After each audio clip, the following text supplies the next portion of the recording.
Hello there guys, and welcome back to the channel. So today I have a rank 5 6-star Rintrah gameplay for you guys. A huge thank you to Ankit for sending it over, and also definitely a shout out to Evizone, which is one of the best ways you guys can send over your game clips to me. So all the necessary links are in the video description. Evizone is an amazing messaging and file transfer service. You can find a link to it. Just open your account, add my email, and reach out to me. And if you have some interesting creative rank 5 gameplay, I would love to showcase it on my channel as well. And let's take a look at the Rintrah then. So first things first, this is going to be against Captain Marvel Classic in Realm of Legends. I checked the Winter Soldier fight, and that fight didn't really kind of go too well, but there is a reason why I want to specifically show this Captain Marvel fight, because it's much easier to get raptures against Captain Marvel and champions that have relatively shorter special attacks or contact special attacks compared to a special attack that wastes a ton of time and doesn't make contact, therefore doesn't, provide any raptures. But here we go. That was immediately 300k damage there, 298k to be exact. And Captain Marvel Classic is down to 29% there immediately with the first level 2. So Rintrah doesn't crit often, realistically. It's an awful crit rate. But when that level 2 crits, then sometimes magic happens. And here we can see 35 raptures, no crit, 86k. It's still not bad. It's still not bad at all. It's just not the 300k. Now let's take a look at Rintrah against Realm of Legends Terry and how this fight is going to go. Sorry, not Realm of Legends, my bad. This one is from Grandmaster's Gauntlet. So obviously, this fight's also quite interesting in a sense that Terrax does have a lot of damage potential here with his aura, but Rintrah does have some energy resistance. But the more important thing, I suppose, in this case is the fact that Rintrah actually increases his attack rating for each armor break that's placed on him. Or more specifically, armor breaks actually don't do anything bad to Rintrah, they simply increase his attack. So here we go, the first level 2, that again was 98k non-crit. So at this point, he needs to let that rock field expire, and obviously Neutralize is taking care of the powerful from afar node. So he needs to bait out a level 2, and then he can go back on the offensive. Also, meanwhile, you're going to notice that, that willpower healing still is helping out Rintrah quite significantly to offset that rock field damage that he took. Now he's going here for a nice level 2 47, and that I believe was over 100k damage there.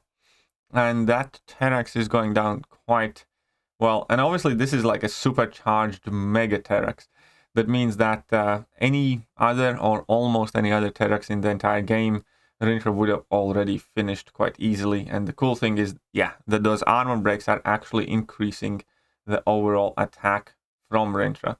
So here he needs to bait out at level 2.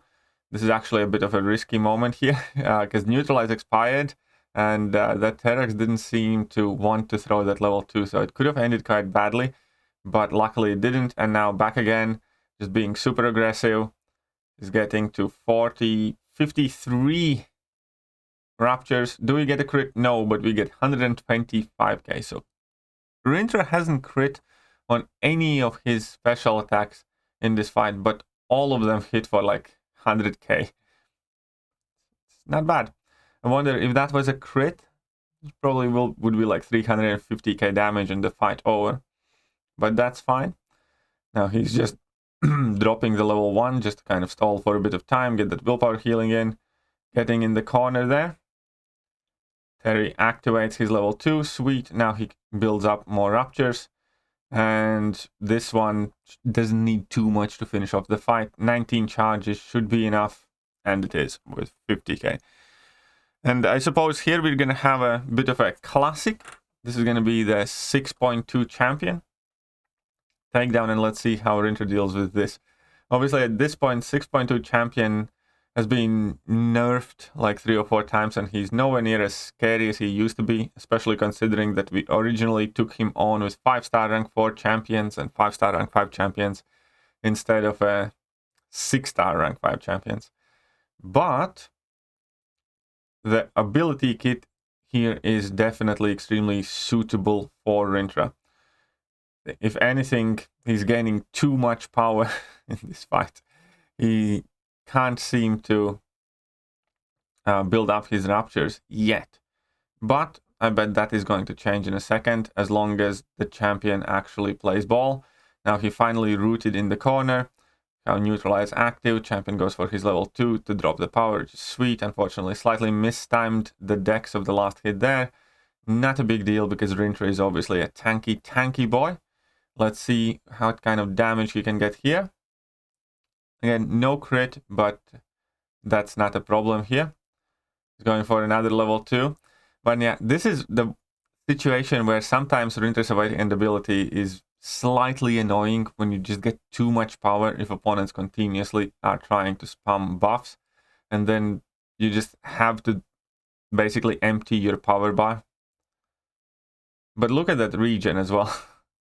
It's definitely quite handy there, as Rintrah is just getting that willpower heal from the root. Rintrah is getting all the other goods, regenerations from his awakened ability, and now he's going to go for level 2, which is obviously going to put that champion in the 10%.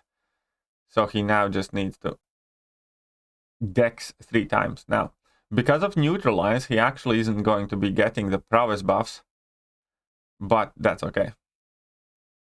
Again, he just has to drop that power in order to not be pushed red. Here he didn't quite get in the evade, but he just needs one more. He needs one more evade, but he's going to go for a...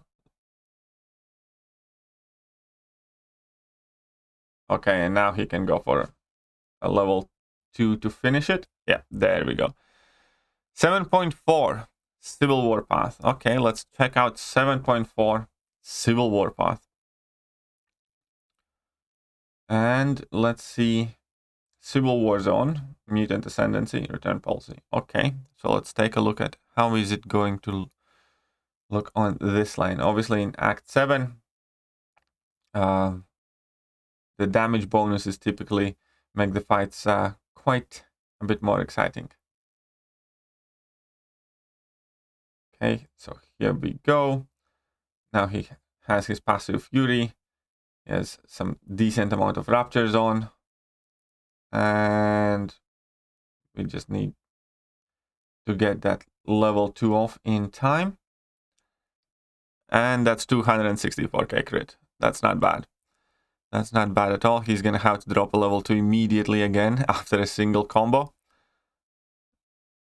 And now Corvus be dead. Okay, let's go on to the next one. Which fight we have here? Venom. And obviously, yeah, Venom is not going to have the greatest time against Rintrah either. And obviously, this is all just the offensive side of Rintrah. As we all know, Rintrah is also an absolute machine on defense. And even with good counters against Rintrah, in vast majority of the cases, more often than not, you know, those fights take quite a long time. And therefore, Rintrah has had such an astronomical rise to popularity. I think, you know, largely because of Battlegrounds as well. Even though Rintrah obviously is very useful in Alliance War and in a ton of different situations, Battlegrounds really is kind of like the essence, I think, of why Rintrah got so popular, because he's an absolute defensive powerhouse.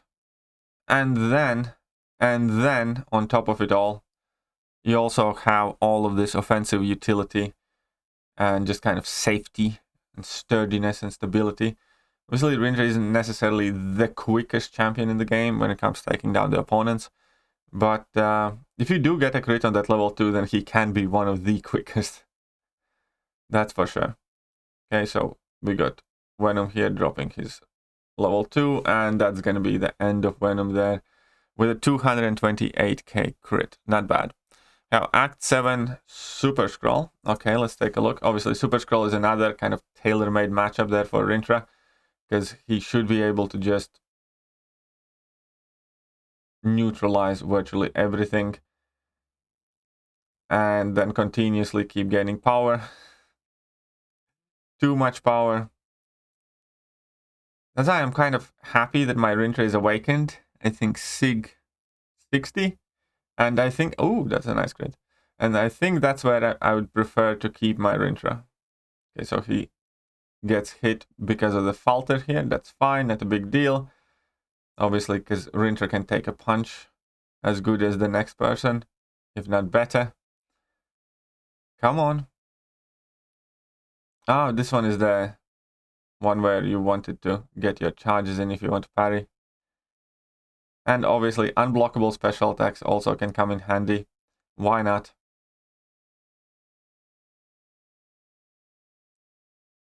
Again, the biggest problem for a high Sig Rintrah quite literally seems to be too much power. You need to get your Ruptures up, but you can't if you just keep having to throw level 2s. I think Rintrah should have a mechanic where if you finish a combo with a medium, you lose like 5% of your power or something like that. So you could push yourself red and then back out of red. That would be such a game changer. But despite all the smackings in the face, also keep an eye on the fact that Rintrah is still at 70% health here. Now, here that was a bit of a fail level 1 there by all units of measure. But again, unblockable level 2, no problem. This one crit, but unfortunately had virtually no Ruptures to beef off that crit. Okay, now he gets incinerated here, but again, increased energy resistance and all that other stuff. And such a tank. Just an absolute tank of a champion. Okay, let's go and take a look at Act 7 King Groot boss. Let's see how this fight works out.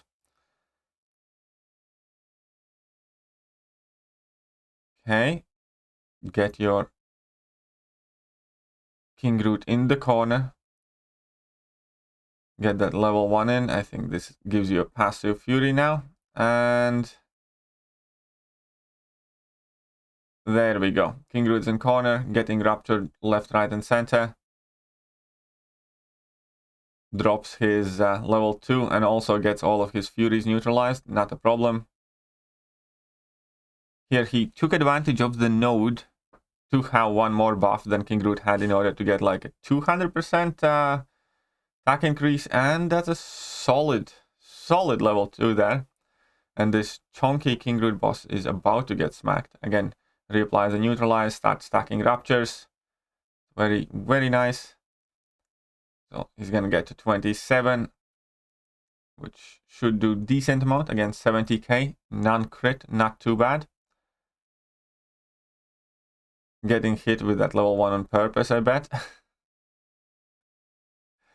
Just to have an armor break on, which again increases the attack for Rintrah and has absolutely no drawback.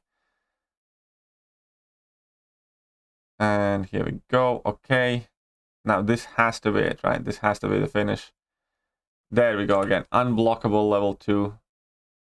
And that is one dead King Groot. And now here are a few more shorter fights, I suppose. So this is the Deadpool test dummy that people like to go and test champions out these days. So let's see how Rintrah does against the completely vanilla Deadpool test dummy. So we can definitely see that the gameplay and goal always with Rintrah is basically get opponent in the corner and just root yourself and start wailing at them, hit them directly or hit their block, doesn't really matter as long as you get as many Ruptures on as possible. And you have 105k non-crit.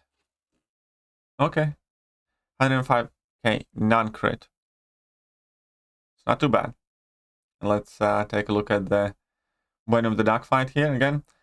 About 200k health pool, again approximately, slightly smaller than Battlegrounds health pools are these days, with 6-star rank 4s being the primary champion being placed.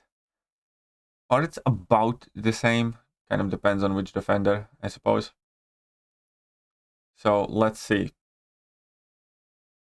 Again, Venom the Dark throws his level 1, not a problem for that, gets 30. 5, 6, 7, 37 raptures. And level 2, 107k, and that Venom the Duck is almost dead. Just takes everything in a block, barely feels it, and just goes in for a couple more hits to finish off the job. So that is the gameplay of rank 5 Rintrah. Needless to say, 80k health pool. Oh, that was Sig 100. And even at Sig 100, that was such a potent power gain. But yeah, needless to say, 80k health pool. Man, he's a chunky buffalo. Yeah, bit jealous on that. Let me know what you guys think, and I'm gonna catch you guys soon. Again, if you do want to send in your own gameplay, then reach out to me via Amazon ideally, and I look forward to hearing from you. See ya.